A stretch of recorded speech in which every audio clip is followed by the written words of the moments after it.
Hi, I'm Dan Earl. I'm a lecturer for the University of Wisconsin-Whitewater College of Business and Economics, and this is Principles of Selling 312. We're going to talk about selling and the salesperson. So I'm going to go through this, and it's going to take a little while, but I want you to learn a little bit about what different kinds of sales processes there are and different types of salespeople. So let's get started, shall we? Okay, so uh, what is selling? Well, selling is making that final transaction. And I know a lot of you don't plan on being salespeople, and that's quite all right. But the role of person, and we're going to talk about the role of personal selling in a firm. We're going to talk about different types of salespeople, what the rewards of a selling career. And I think as you go out into the business world, and even with nonprofit organizations, it's really important to know and understand what selling is and how it works, because this is where the money comes into the company. And I always look at selling as a channel, one of many channels in marketing, but it's quite often what brings the final dollar in and closes the sale, or helps to bring it. Okay? Everyone sells. Listen to a little kid sometimes. They're the best salespeople are. Mommy, I want an ice cream cone. You can't have one. Mommy, I want an ice cream cone. You can't have one. Why can't I have an ice cream cone? And they will go on and they'll wear you down. Eventually, they'll get their ice cream cone. Okay? Or they get a promise for a future one, which is just one step in the sale. Principles of selling are important to everyone. And you as a manager someday, and most of you will become managers, managing is not telling, it's selling. Okay, leading people is not telling, it's selling. Selling your ideas, your vision, what do you want to see happen. Non-salespeople use these skills all the time, doing presentations and leading people. And it's and quite often a lot of salespeople, but a lot of people that are skilled in these things, not just salespeople, become leaders in society and leaders in business. The role of a salesperson in business is doing all these things right here. It's the go-to-market strategies that are out there. We use the internet. I bought a cell phone the other day, and I'm on the internet, and I ended up in a chat on the internet because I had a question. So the person was answering a couple of questions. I got to the third question. She says, would it be okay if I pick up the phone and called you? And I said, sure. So I gave her my number, and she called me. And all of a sudden, I'm talking to a live rep. There's field sales reps, business partners, resellers. All these people you get involved with are salespeople. And depending upon the value, the life value of the customer, which is in other words, how much is that customer worth over a period of time, the size of the sale, the complexity of the sale, they may be involved from the beginning to the end. They may get involved in the middle, or they may be standing at a cash register ringing it through. That's kind of a salesperson too. That's an order taker. Okay. So the role of salesperson in business is really to communicate with the customers, and sales firms use IMCs, integrated marketing communications. And like I said, part of the integrated marketing communications is selling. Today, companies use integrated marketing communications. They use social media. They use the internet for placing orders, for customer support. They use the phone. They use walking into brick and mortar, and they use salespeople. And what that allows you to do as is a business person is allow you to approach more people and to sell to the customer the way they want to buy. So one day, my wife and I went to a large retailer, Kohl's.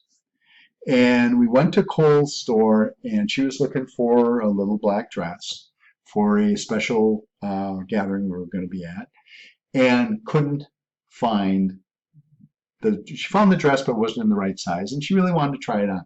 So we went to a kiosk, and there at that kiosk, we ordered the dress in 2 sizes, and we had it sent to our home. So it was sent to our home the next day. It was there, and she tried them on. This one fit perfect. It was wonderful. It looked beautiful. We took the other one back to the store, and we were able to do that, or we could have, sent it back to them. We had a lot of different ways to do it, but we took it back to the store and returned it that way. And, the transactions were all made, and it was all seamless. So that is what integrated marketing communications allows us to do today, and it's getting better and better at it. The big thing is allowing that customer to buy the way they want to buy. Okay, so responsibilities in a sales job is, first of all, you have to prospect for new customers, and that's using the advertising, social media, and everything else got trade shows and in social media, putting content out there, becoming an expert in a subject. There's a lot of ways to prospect. We'll talk about that. You have to make sales presentations, and you do that on finding out what the customer wants, and you present according to what they want. You have to demonstrate products sometimes. In person, virtually. So you have to negotiate price and delivery terms on things. You write orders, and you also have to add on to existing customers and increase their book of business with you. Okay, so there's a lot of different responsibilities for a salesperson. One of the things, you become a client relationship manager. A lot of sales are multiple to clients. Many of the customers are business to business, and you don't sell them one time. So you want to make sure that deliveries are made on the right time, that they get the right amount, the right time, that things are installed properly, that people get the proper training. And where I see a lot of people fail over the years is they do not answer those questions or complaints and resolve them quickly or follow up, or they ignore the customer.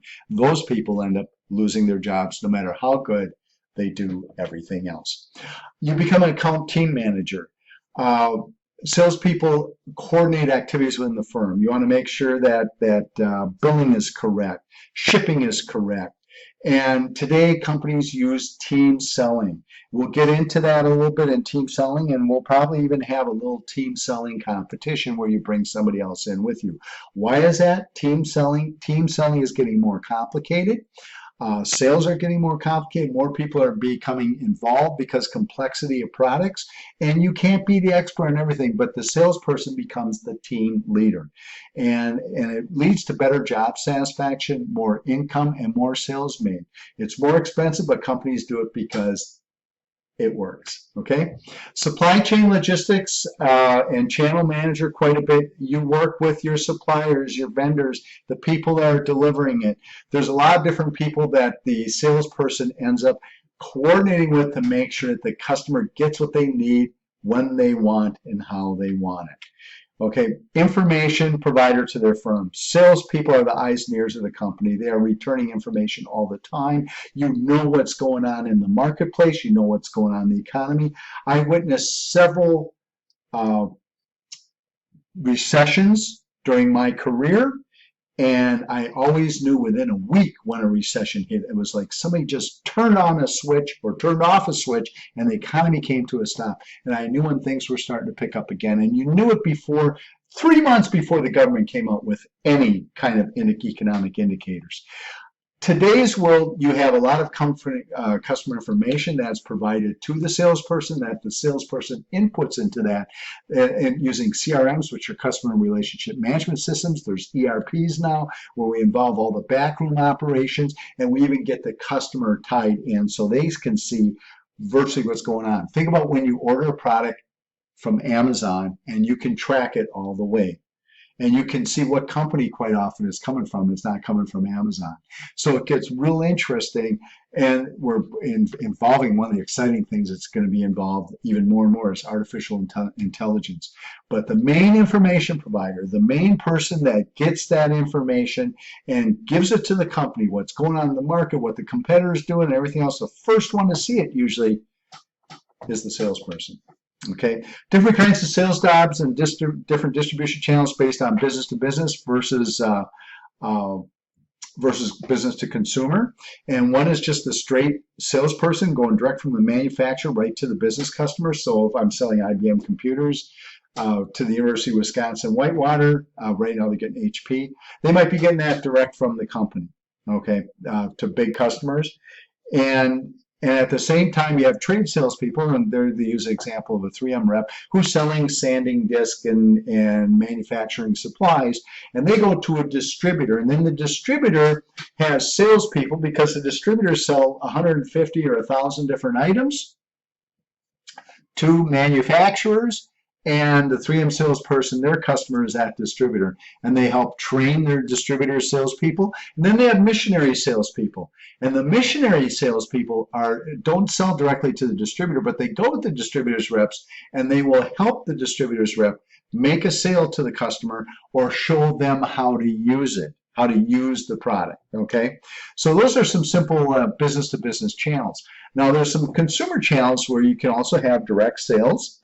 So direct from the manufacturer straight to the customer, and they use an example here of Avon, who manufactures personal care products and makeup and soaps and bath items, and they're sold directly from the manufacturer right to the consumer, okay, right to their house. And there's a lot of companies that do that, okay. Northwestern Mutual, one of our partners, does that.